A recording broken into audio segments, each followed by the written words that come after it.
Gareth, my man, how have you been? You know, as we do, tradition. Let's kick things off with what have you been up to for the last 7 The days? last 7 days, my friend, because the weather has been so good, I've had a Yeah. fairly quiet time. I did HQ talkSPORT for Saturday night with Cacace and Lee Wood. I'm surprised you weren't there. I thought I was going to see you. I was like, where's Gareth? I thought you might be coming to Nottingham. Communications team was split. Myself and Adam Cattrall were there doing the live from studio at talkSPORT, from that tiny little intimate studio at talkSPORT. And Spencer Oliver and John Rawling were ringside. I'd love to have been ringside because those Nottingham days with Carl Froch, Lucien Boutte and other fights that he had there were just extraordinary. He's from the same town as Lee Wood. So I would love to have been there. But no, I've had a fairly quiet week. I've done a load of admin. I'm not going to bore you with that. But loads of admin that I had to catch up with. So I've really just been watching brief for a week. But it's not been a bad time at all. A lot of paddle boarding and a lot of cycling. Yeah, Gareth always likes to stay fit. For those of you that are watching and listening, trust me, he's literally paddleboarding every week or cycling every single week. It's incredible. More power to you. So, What about you? I was in Nottingham. I was up there on Friday for the weigh-ins. Came back down to London. Even just the weigh-ins, there was maybe a crowd of like 400 to 500 at the weigh-ins, which obviously was an indicator as to what it was going to be at the Motor Point. And then I was there working for the Zone on Saturday night alongside Carl Frampton, who's fantastic. Honestly, really is so knowledgeable. Just his energy is really good as well. And it was incredible. Again, you've been to the Motor Point a lot more than I have, but in the times that I've been there, just the energy in that building. It's feverish. It's feverish, isn't it? It's insane, isn't it? Yeah. But it is on almost, the street really outside as well. And there's a Yes. fever pitch about Nottingham for some reason. Yeah, it's in a weird location. It's kind of like just bam, sort of right in the middle of town centre. So you get everyone sort of spilling out of the bars and the pubs and the restaurants. And so it got to about 8 o'clock and I looked around, I was like, it's kind of quiet. And then 9 o'clock, bang. It's almost as though everyone was like, okay, let's get to the arena. And it was really, really good. I mean, you had, I'd say about a pocket of 500 fans from Belfast who sounded like there was about 5,000. And the rest was all for Lee Wood. And it was an incredible atmosphere. Obviously, an incredible performance from Anthony Cacace as well. What'd you make of Cacace? 36, a bit of an Indian summer for him. His last 3 victories have been arguably his biggest 3, right? Josh Warrington, Joe Cordina, and now Lee Wood. He's on a bit of a mission to sort of have this Cinderella story continue. Yeah, you might say that he's an overachiever in that compliment we give Chris Billam-Smith, Lee Wood himself, Anthony Crolla, but actually he's going beyond that now because you're looking at, could he beat Emmanuel Navarrete? Could he beat the guy that I can't remember, Haruda, is it? Not her, it's Suarez. Shaki Foster there as well. Suarez, sorry. Shaki Foster, you know, is he not just going to beat the European stroke world potential contenders? Is he actually going to unify some of the belts? We know that he dropped the IBF to get a better payday against Lee Wood in front of a big crowd here. I think he might stay on that strain at the age of 36, you know. Joe Cordina, Josh Warrington, Lee Wood, wait for it. I think Nick Ball at super featherweight would be a fantastic fight for him if we could bring Nick Ball up. Frank Warren promotes Nick Ball. They might say they want to keep Nick. He could keep his featherweight belt, but come up to super feather. I think that's a terrific fight in terms of matchmaking. I don't like the Michael Conlon fight. I think Michael may see a similar end to Lee Wood. But Cacace, style-wise, the way he controls the mid-range, the way he works on the inside, even though he's got long levers, terrific fighter. And again, he's from Belfast, which is one of the greatest fighting towns on earth and one of the great event places. It's like Nottingham. It's like Nottingham on a growth hormone, isn't it? You know, it's a real big fight town. So I thought it was a terrific performance. You might forgive me for saying it was a really good fight, but I thought it was very one-sided. I only gave 1 round to Leigh Wood, maybe 2. And I thought it was it could have been stopped a tiny bit earlier, but I'm so glad Ben Davison threw the towel in. Yeah, on that, we are going to ask or speak about what next for Leigh Wood, but I do want to hear from Cacace first. This is what he had to say post-fight. I mean, this is my third 210 world champion in a row. I mean, I've got nothing more to prove. I mean, I've beaten the best. I've beaten the best in featherweight. I've beaten the best in super featherweight in Britain. I am the #1, no doubt about it. So, show me the money. Let's not mess about anymore. Listen, we've been talking about that, and I talked about it with Frank Warren as well. I say, listen, it's all about for you now. You're manoeuvring, getting the big fights out there, the money fights that are out there. Leigh Wood was that guy, hence why you give up the IBF and come here into the Lions Den and picked up that to get that, that extra payday. Leigh Wood was double the money, and I've said it, and these journalists keep asking me, why duck Sugar Nunes? See how the word duck? It's not in my vocabulary. Listen, you're a fighter, mate, and I know that's not that fighters don't do that. It's about opportunity and the business side of things, and I get that. Look, there's other fighters out there. A big fight with you and Michael Conlon back in Ireland, that would be huge. Surely he's shown interest, saying he may move up in there. Are they the sort of fights you'd like? Michael Conlon's a gentleman, no disrespect to him, I would fight him, no problem. But I'm looking WBC, WBA. Michael's just a wee bit off that at the minute, so if he can get himself into that position, I'm all for it. Or if I'm getting paid a lot of money, we'll do that next week. Cacace there, basically just saying, look, show me the money. Whatever is the biggest financial fight. Forget titles now. He's won the IBF. He's been a world champion.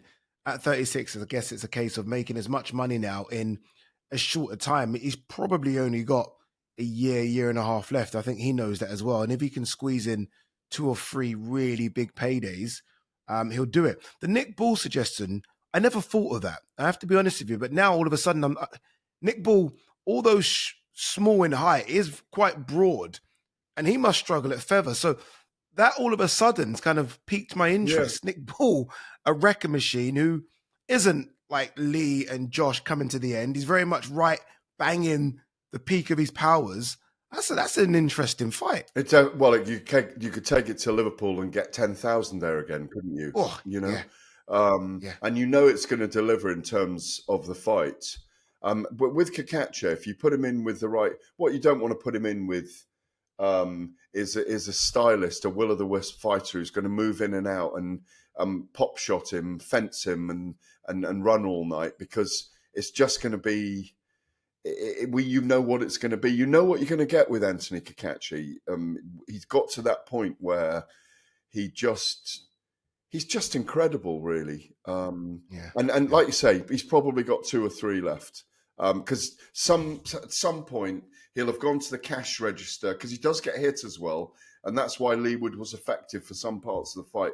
He's gone to the cash register so many times it won't be there anymore. Like you're saying, he's got to do all this by the age of 38, and in some ways, he's won a world title, so maybe it's about the money and it's about the business now, business end of it. If he can earn $1 million from his last 3 fights, I don't know what he's earning actually, but if he can buy half a street in Belfast, then he'll be happy. Yeah, he will. On the flip side, Leigh Wood is 36, but a much older 36. And I like your analogy about going to the cash register, because Leigh Wood's gone to the cash register in his last 4 or 5 fights, and he's been able to kind of, rob the bank, so to speak. This time he went there, and unfortunately nothing was there, right? 18, 19 months out of the ring, which he could use as an excuse. I asked him that post-fight, and he didn't want to, but ultimately 18 months out of the ring is far too long, especially for a fighter like Lee that was quite busy prior to that. Do we want to see him in the ring again? Because I'm like you, I only gave him 1 round.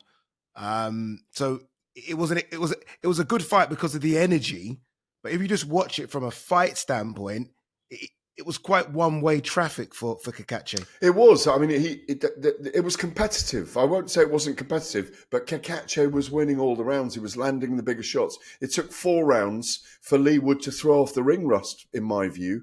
And then he got into the fight for 2 rounds, maybe 5 and 6 of the rounds that he probably bested himself, or he was best in during the fight. And then Cacace took over again. Cacace didn't take a rest, but Leigh Wood powered through. But there wasn't a lot more there than he gave.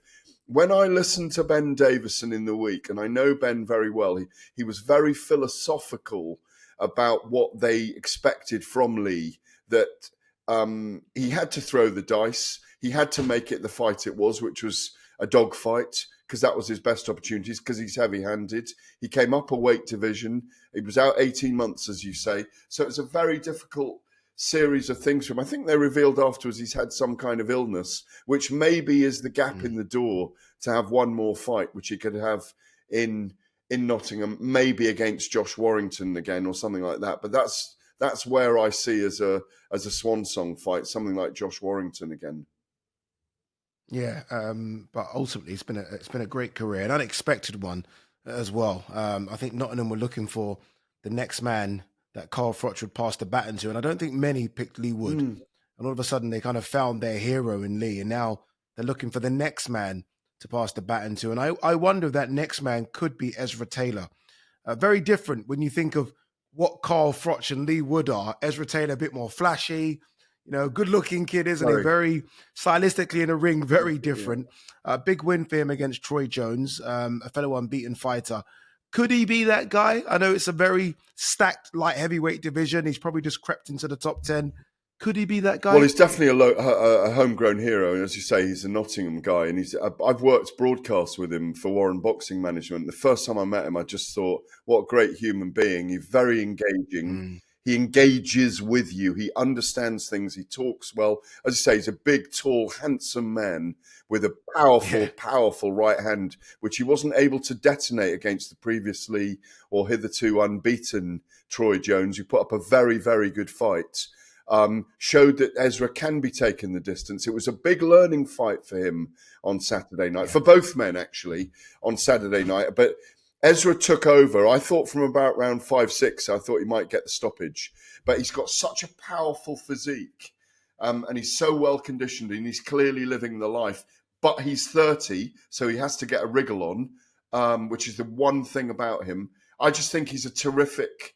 I've thought he was a potential star, and I've told him, I've like you do with people, and like I do with people, when they connect with you, and a fighter connects, and they're genuinely asking your opinion, and you can feel it comes from the heart and the right place. Yeah, I've given him as much advice as I can, and I do think he's got something, and if he can progress a little bit, he won't be far away from the Dan Azizes and that band of players at the top of the division, which includes Callum Smith, Joshua Boatsi, Anthony Yardland and Arthur, all those guys.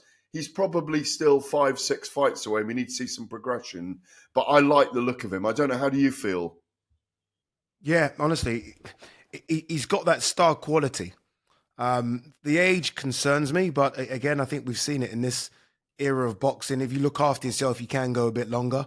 I think he's comfortable at making the weight, which is important as well. First camp with Malik Scott. Let's see how that plays out. I like that as well. Yeah, good point. I like that. It's a good matchup, isn't it? So he's going over to America.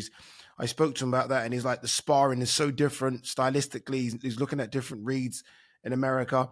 And now with the light heavyweight division so stacked, it's kind of easy to say, okay, that's the route we're taking. It could be Louis Edmondson next. I think the British champion. You mentioned Dan Aziz. There's Craig Richards. And then if you get through those type of guys, then there's the next jump, isn't there? The Lyndon Arthurs, the Boatsis. So it's planned out for him. It's just a case of if Frank can get him those fights, and I think we can both agree that Frank's probably the best matchmaker in the business. So I think Frank is the right person to guide him to that next step. And I think he's got the potential. I do wonder about, he's got the power, but again, I think we saw Troy Jones able to sort of soak it up. So he's going to need to think of other things rather than just a big right hand. Troy had never been beaten, and he was very ambitious. I mean, he wasn't completely outboxed, but Troy showed some nice tricks in the first 3 or 4 rounds. you are going to have problems against some fighters. But going back to Malik Scott, I'm not forgotten, but it's a very, very well-made point because Malik obviously knows the nuts and bolts of the sport. And you know, there's less space in the world than there is on his body with tattoos that he hasn't been. No, because he's been everywhere, you know. And I've always got on with Malik, and he's wonderful to listen to. And I think he will make a difference. And just as an aside, I think he might be working with Deontay Wilder in his comeback by the sound of it. So, and if he is, I like that because he's going to get the old dog off the chain and get him to knock out this guy Herndon in June and get back and have a Joshua fight, in my view. Yeah. And I like the way your view's playing out. Who knows? Fingers crossed, because we do need some Anthony Joshua news. We might touch on the big man a bit later. Please. Very quickly, we'll wrap this section on this part. Tommy Fury had a comeback fight, if you like. I still don't understand what they're doing with Tommy Fury. I think it was on Friday. He fought a pro boxer, in inverted commas. It was a pro boxer as opposed to a YouTuber or someone from Misfits. What's the plan, do you think, here with Tommy Fury? Are they actually trying to make a run now? Are they looking at him thinking, okay, let's see what you can do in the cruiserweight division? Or is it just still, I don't know, sort of just anything? Because I don't quite get what they're doing. No, Tommy said it actually in himself, and I completely understand what they're doing, which is he's had two of the biggest fights in the world, ones that he'll never, he will have others, but he's had two of the biggest fights in the world, or the biggest pressure for him, Jake Paul and KSI. He won them both. There's three more YouTube fights for him to have out there. Let me remember them now. Logan Paul, rematch with Jake Paul and Conor McGregor. That he's targeting those three. And like the Hungary event, that's him in proper boxing. And they're going to try and do the two rivers, if you like. The two may never meet, but he's going to do the big events, which will be those other three. Okay. And he makes money from them, but he's still got ambition as a young fighter. And he said, I'm going to have these kind of events as well. But he's got to be the main event. He's a target for other boxers. I thought he looked okay. I mean, it was nice to see Big John back because I haven't seen him for ages. And then, of course, we got Big John's opinions on Fury and Joshua and Sugar Hill Stewart and all the things that John, compounds on, propounds on. And Roman Fury looks like a southpaw version of Tyson Fury in some ways, the way he moves his body around. I watched it last Friday night, but I think it's fine. I think they've worked out what he is, and that's fine. I think it is. I think it is. Yeah. I agree. That's fine. I think it is. I think it's called for a us, career. Yeah, exactly. I think for us in the media, sometimes as soon as we see their name Fury, we just assume everyone's going to the top, just because Tyson did. But ultimately, look, if he's going to have the fun fights, the YouTube ones you just mentioned, but also have these fights, and I think you're right, it's a great combination. Stay busy with those guys, and if you get the call to fight a Jake or a Logan or a Conor or a KSI again, then why wouldn't you take that money as well? Exactly. So, yeah, I think it makes sense. All right, you listen to Find It Extra on talkSPORT 2. Still to come, we are going to look ahead to this weekend's fight between Johnny Fisher and Dave Allen, and we'll discuss, I can't believe I'm saying this, but yes, I am, a return to the ring for Manny Pacquiao, age 46. But up next, we are going to hear from Chris Eubank Jr., who has hinted that a rematch between himself and Conor is very much on the cards. Welcome back. You're listening to Find It Extra on talkSPORT 2. Adi Oladipo, Gareth A. Davies. We are still, Gareth, what are we now? 2 and a bit weeks removed from Chris Eubank Jr. versus Conor Benn. People are still talking about it. And I'm still going to places, whether it be to the barbershop, to the gym, anywhere I go, people are still asking about it. You were there. You were ringside. 2 weeks removed. What's your feeling still about it? We're still talking about it. Here we are. Yeah, you just brought it up. We are still talking about it, and it's brilliant to talk about. And, there were 2 winners. The expression is, that's kind of come off it, which is making it resonant, is they got away with it.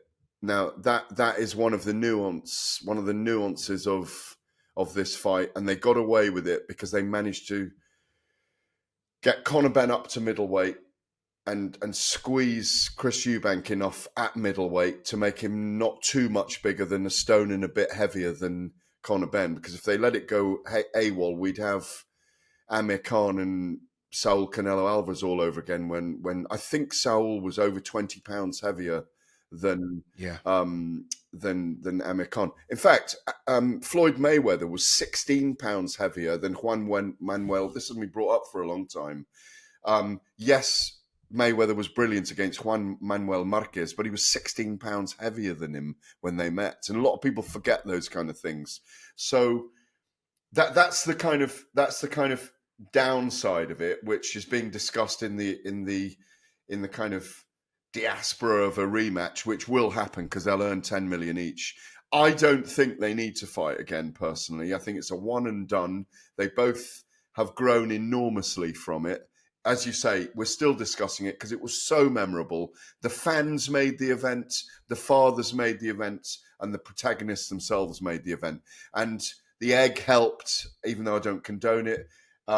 Chris Eubank Jr. owning the press conferences, being erudite and articulate, owning Eddie for once. Eddie kind of being submissive and bringing Frank Smith up, the sister relationship. So many things. And I see Chris is now mainstream, Conor's mainstream. So they will do it again and they get paid for it. But I don't think they'll be able to replicate the event in the same way that they did at Spurs. So it will live long, long, long in the memory for many reasons. And for me personally, because I've been involved in boxing a long time, to see the sons of fathers fighting, it is just extraordinary. For them to deliver 12 rounds of 150% of themselves will never be forgotten. It's one of the great nights. Do you feel the same? Yeah, it was honestly, it was incredible. Just everything. It was the perfect storm of ingredients. The egg slap, as you mentioned, kind of kicked things off. It was a 2.5 year build up, really. Yeah, wasn't and every that, time, yeah. Every time Conor fought, Conor was asked questions. Every time Chris fought, he was asked questions. So you're right. You got the egg slap. You got the Eubank 11th hour U-turn, the reveal, and then ultimately it had to deliver, and it delivered. So you got everything, and then because you normally get all those things, and then the fight doesn't deliver, but then you got everything, and it did deliver. So yeah, incredible. Chris Eubank Jr. loves 2 things in life. Well, 3 things: boxing, money, and poker. And I don't know in which order. I'd probably say money first, poker. I boxing, think he likes fame as well. I think he likes fame. He probably, yeah, you could probably add that into the mix as well. He was at a poker event last week in Monaco with our very own Rory Jennings, who sat down with with Chris Eubank Jr. and asked him about a potential rematch with Conor Benn. It's up to the public.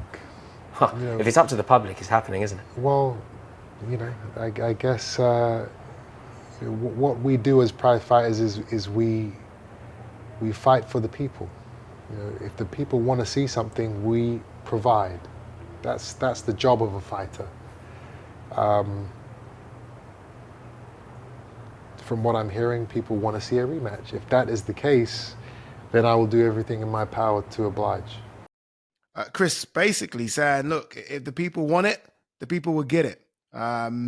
Which indicates as much as, and by the way, I'm with you. I don't think we need to see it again. I'm happy for a one and done, because I don't think it will ever get to the heights of what it got to. It might in terms of pay-per-view, but in terms of my intrigue's been piqued. But Chris Eubank saying, look, the rematch has been signed. It is there. The stadium's probably there as well already. So it will happen. I mean, we are going to get to see it again, Gareth, whether we like it or not. I agree. I think that's what will happen. I'd like to see some revision of the contractual scenario, though, in as much as the weight. Yeah, certainly the rehydration clause. He should be able to, because I mean, it may seem foolish to back Conor Benn in the second fight, but it wouldn't surprise me to if they have a similar kind of fight for Conor Benn to come stronger towards the end of the fight. But I think they need to give Eubank something in terms of the rehydration. How dangerous? Sorry, Greg. How dangerous though is it for Conor to be having those type of fights? Because Conor took a beating as well. I mean, we maybe speak about Eubank and the weight and the fact that Eubank had to stay 2 days in hospital, but if Conor has ambitions of longevity in this sport, surely you can't have wars like that. No, but this is the quandary. This is the dichotomy of boxing. We admire these warriors who feel the call of the warrior. An expression you know that I like because it's the name of my book. And there is this call that they feel, and there's just an emphatic pull, a magnetic feel that they can't escape from. And they will be remembered forever for that contest, even though it will have taken something out of their life. And that's the extraordinary thing about gladiators. It's the extraordinary thing about fighting as opposed to other things, because you are doing yourself damage. You're not tackling a guy for a rugby ball that can cause you damage. You're not throwing darts at a dartboard. You're not doing tiddlywinks. You're not racing a fast car. And some of those sports have inherent dangers. Well, I can't think of many dangers with darts unless someone's very drunk when they're throwing the darts. But they're giving a part of themselves. I heard you describe it the other day. They gave everything of themselves, and that part of themselves will stay in that ring forever. And it's left them. So, yes, Conor, but you could see how quickly Conor had recovered by the time he was in New York. He looked cross-eyed at that press conference after the fight and beaten up. By the time he got to New York by Friday, he looked recovered. You know, that's how young and conditioned he is. It's taken Chris a lot longer to come out and talk about things. And what a journey, by the way, to learn about the father and how he'd called him, and he was there within an hour in disguise in the hotel room together, and his father turning up got him through that last 2 rounds, as he explained. And I find that extraordinary. It's an incredible story. What do you do then? If you're Chris, like Conor's got the options, right? Conor's probably got more options now because his name is now crossed over to America, where there are a number of 147 guys that Conor could mix with and have big fights over there. If you're Chris, the only one that we keep referring to is Canelo, isn't it? I mean, that's really... I mean, there are other ones, don't get me wrong. But in terms of a money fight... Billy Joe Saunders, which we can talk about. Billy Joe, you think Billy Joe can really get down to 175? It's opportunity to jump up 2 weight divisions, isn't it? So... That's true. That's true. That's true. That's an option, isn't it? And Billy's been away for what is it, 3 years? 4, I think. That Canelo fight. So that's not as certain, or there are less certainties about it than a Canelo fight. Chris Eubank Jr. is the perfect opponent for Canelo right now. For Canelo to come, not right now, but in terms of what Chris has just been involved in and how big a figure he is, how mainstream he is. It's on the One show last night, I think, BBC One. You know, those kind of shows, like mainstream TV audiences that don't follow boxing. The Canelo fight, the 9th or 10th Brit, I think it's the 10th Brit, in the UK is, and Canelo's always wanted a fight here, would be brilliant. Look at what that night at Spurs represented and showed to the world about our boxing.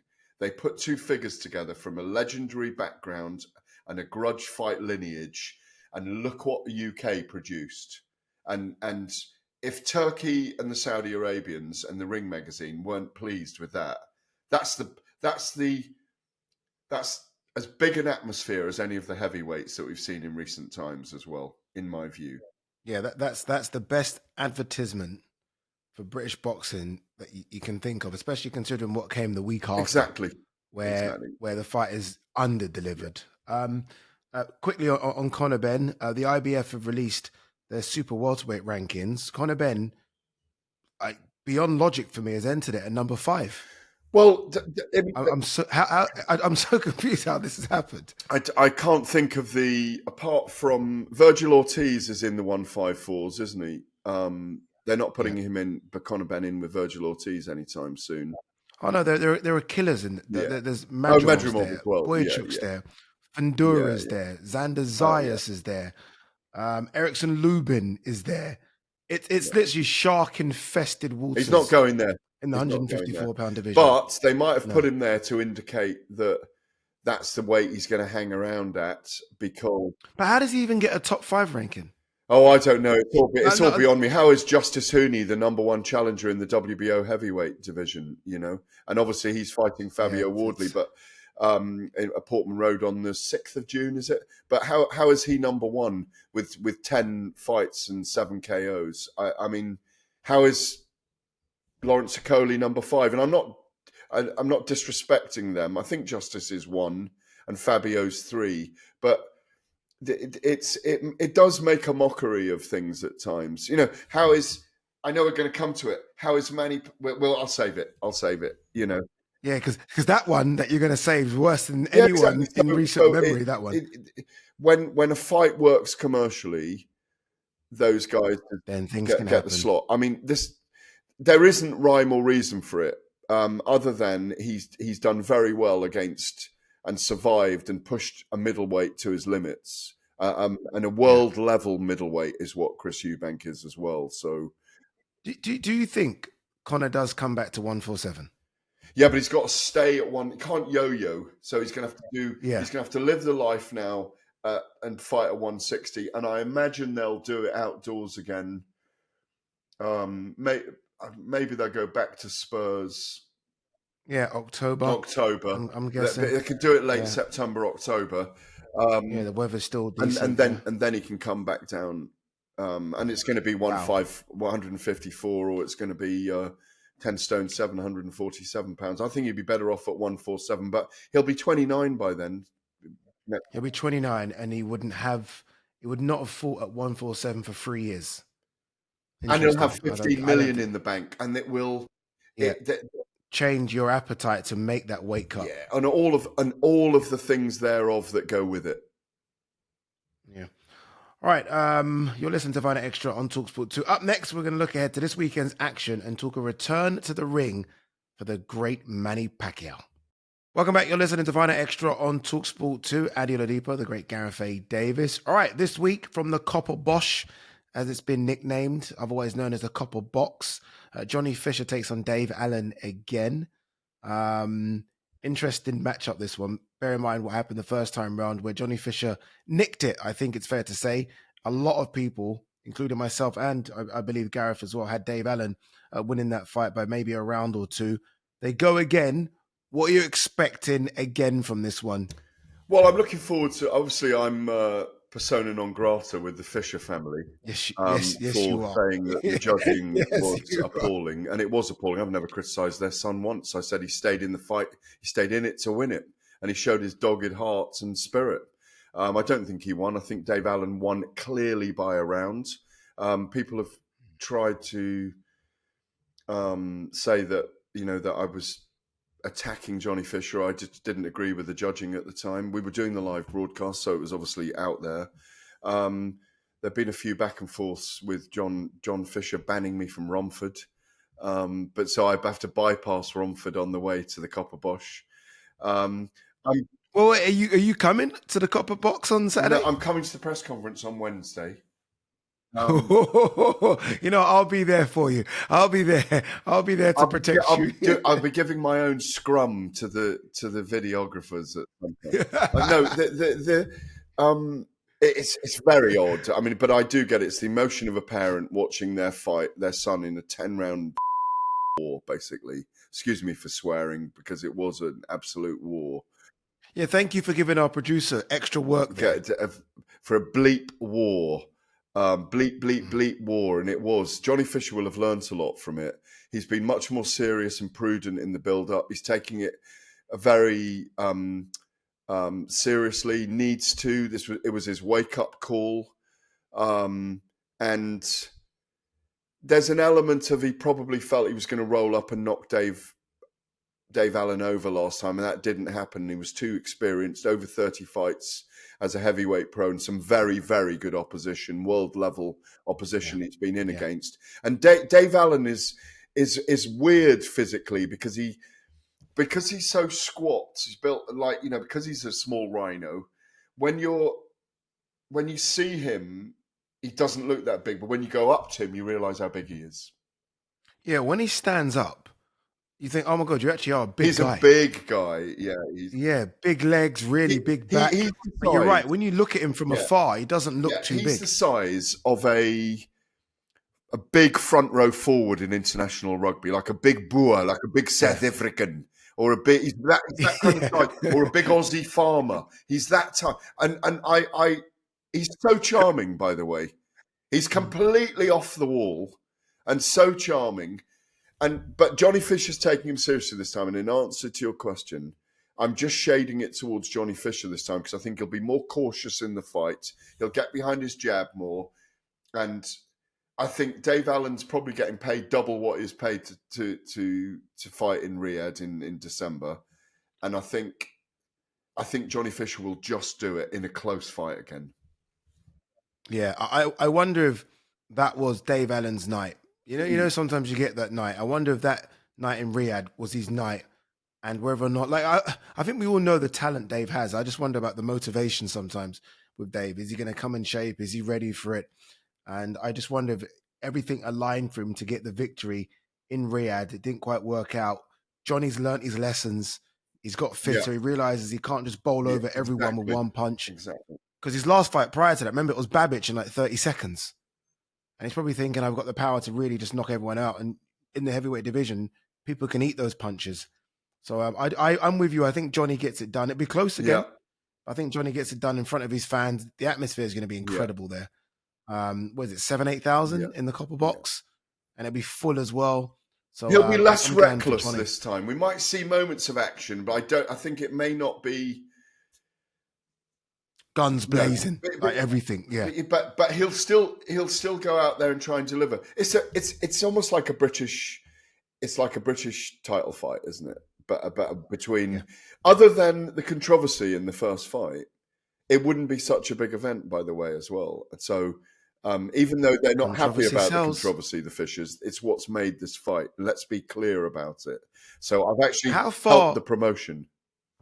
I'm sure. Have you asked for your 10% yet? Is that coming? Are you going to send an invoice? Are you leaving it? The only thing I'm disappointed about is I'm there on Wednesday, but I'm doing studio Saturday night. But we'll be.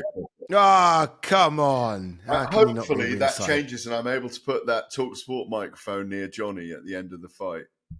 Win, lose, or draw. What happens this time if I think Johnny Fisher's won, but he doesn't get the decision? Is all forgiven? Oh, that'd be interesting. Only you can put it so perfect. I think you'll find a way of making that about not Johnny Fisher or his dad, but making it about you, Mr. Gareth A. Davis. If Johnny wins, how far is Johnny Fisher away from the likes of David Adelaide and Fraser Clark? Great fights. I'd love to see. Obviously, Johnny hasn't got vast pedigree in the sport, so he's learning. As he goes. But I think Adelaide, Fraser Clark, and others of that ilk. I'd pick both of those to beat him. But if he looks really impressive against Dave Allen, that's what it'll move towards. It has to, isn't it? That's the next step. That's the next step. Solomon Baker's, others, Yeah. Maybe even the Richard Riakporhe, now heavyweight as well. Yep. Maybe they... Those type of fights. All right.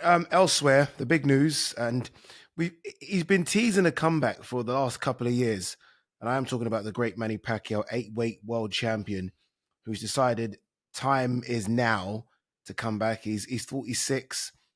He's going to fight for the WBC welterweight title against Mario Barrios. I looked at the rankings today, as we were just alluding to in the previous section, and Manny Pacquiao somehow, mysteriously, is number 5 in the WBC welterweight rankings. This is a disgrace. He's not fought for 4 years, 1 win in 6 years. And look, yes, we know he's one of the greats of all time, but what are we doing? I don't mind these exhibition fights like Floyd's had and Mike Tyson's had, but how can Manny Pacquiao come back and fight for a title at 46? Come on, Gareth, what's going on? Well, it's wrong. It's meritocratically wrong. And secondarily, I'm concerned about his health coming back at the age of 46, having not fought for 4 years against a live young dog who loves a fight. who loves a scrap. Yeah. And I just hope that his timing was off against your Dennis Ugas when he fought 4 years ago at world level for what we believe was the last time. He's just going into the Hall of Fame, and that's for retired boxers. It's not right on those two levels really, but you know we talked about the sanctioning bodies earlier and how they install people where it suits business. And Manny Pacquiao has got senatorial duties in the Philippines. This is on July the 19th, the same night that Daniel Dubois and Alexander Usyk fight at Wembley. So, you know, most people be enthralled by what happens at Wembley and then trudging home to watch an aging warrior probably take a beating in, I'm not sure where it is, what the venue is, but it's probably going to be Vegas, isn't it? If it's Pacquiao, Vegas, it's probably going to be Vegas. I must have covered, I've never counted it, but I reckon I've covered over 20 Pacquiao fights live. And I'm a huge advocate for him and his life and what he's done and what he represents and how he resonates and what he's done in his homeland. He is genuinely the biggest star in his homeland. He's the biggest export, apart from the Marcos, the President Marcos and Imelda Marcos, who are obviously very well known globally. He's the biggest export from his country. But he's been trying to find a way back in. He wanted to represent the Philippines at the last Olympics, if you remember as well. He's really pushing it hard. But no, I don't agree with it. I will be watching it, but I don't agree with it. Yeah, it's sad because I actually watched a Manny Pacquiao exhibition fight last year. I'm trying to think when last year. And he looked really bad in that. Yeah.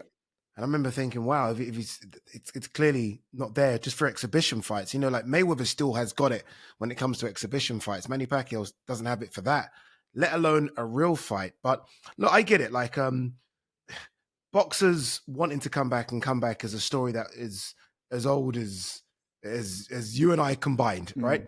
But I just don't like the fact that it's been sanctioned as a world title fight.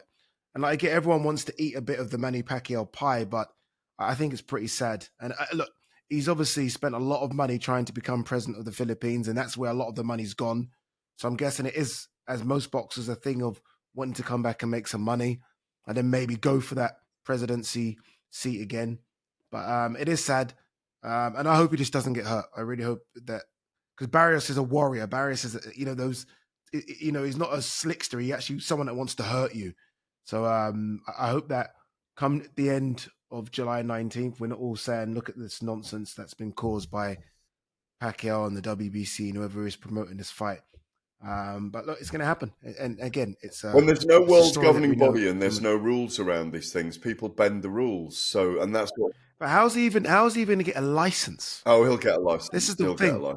See, the fact that we just say it like that is, again, that's a problem with the sport. Like he shouldn't get licensed. No, it's Manny Pacquiao, but he'll get a license somewhere. It's Manny Pacquiao. Look, don't forget that George Foreman won the world title at 45 after 20 years later than he won it, and 10 years away from the sport. So there are exceptions, but I think he fought 19 times before he won the world title when he came back.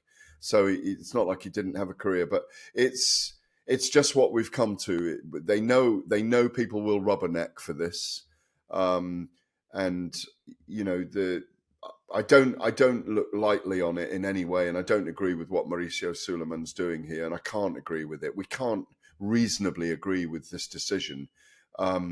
But the thing is about Manny Pacquiao is the fast crab-like movement and the power of that left hand and the flurries of punches. And the trouble is, when you've lost it and you're older and your timing's gone, you can't rely on that anymore. Like you said, you can't compare him to Mayweather, who goes in there and he's jab, jab, jab, movement, jab, right hand occasionally, right, straight right cross, couple of hooks, jab, jab, move, ties someone up. That's not how Manny Pacquiao fights. I could almost see him face planting, being knocked out, and I hope he doesn't get hurt. Yeah. All right, sad way to end, but that's boxing. You've been listening to Vinyl Extra on talkSPORT 2. Big thanks, as always, to Gareth for joining me today. Remember, if you've missed any of this show, you can listen to it as a podcast. Find it under the Fight Night banner on the talkSPORT app, on YouTube, or wherever you get your podcast from. We'll be back as always next week.